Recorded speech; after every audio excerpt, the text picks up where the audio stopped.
21 उकडीचे मोदक अगदी अचूक प्रमाणामध्ये आज आपण बघणार आहोत। यासाठी सगळ्यात आधी सारण बनवायचं आहे। पॅनमध्ये 1 चमचा तूप घातलं, 1 चमचा खसखस घातली, यानंतर 2 वाटी ओल्या नारळाचा चव घातला। चव अगदी हलकासा परतून घेतला। चव 2 वाटी घेतला होता, त्याच्या निम्मा आपल्याला गूळ म्हणजे 1 वाटी गूळ घालायचा। गूळ चिरून घेतलेला आहे। गूळ व्यवस्थित मिक्स करून घ्यायचा आहे। गूळ व्यवस्थित विरघळला पाहिजे।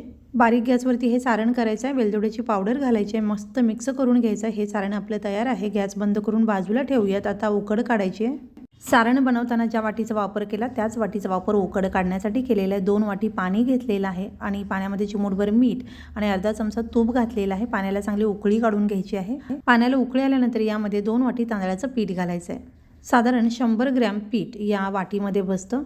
उकडीच्या मोदकासाठी हे पीठ घरी कसं बनवायचं याचा व्हिडिओ अपलोड केलेला आहे, तो तुम्ही बघू शकता। हे पीठ पाण्यामध्ये छान मिक्स करून घ्यायचं। याच्या गुठळ्या झाल्या नाही पाहिजेत। व्यवस्थित मिक्स केल्यानंतर गॅस बारीक करून याच्यावरती झाकण लावायचं आहे। अगदी 2 मिनिट वाफ काढून घ्यायची आहे।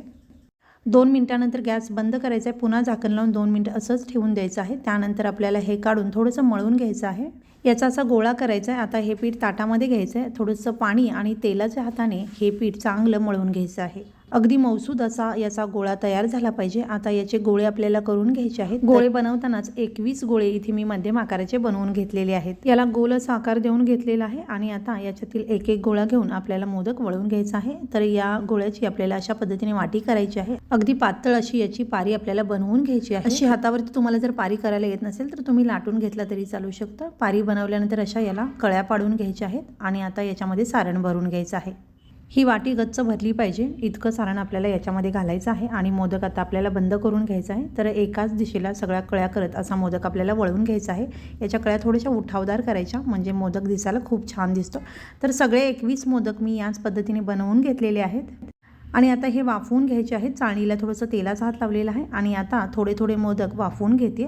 तर पाणी मी उकळायला ठेवलं होतं। पाण्याला उकळी आल्यानंतर चाळण ठेवायची, त्याच्यावरती झाकण लावून मध्यम गॅसवरती 12 ते 15 मिनिट मोदक वाफवायचे।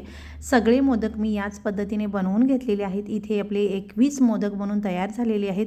अगदी मऊ लुसलुशीत आणि अगदी सोप्या पद्धतीने झटपट हे 21 मोदक आपले बनवून तयार झालेले आहेत। या पद्धतीने बनवून बघा आणि सुवर्णाज रेसिपी मराठी या चॅनलला सबस्क्राईब करा।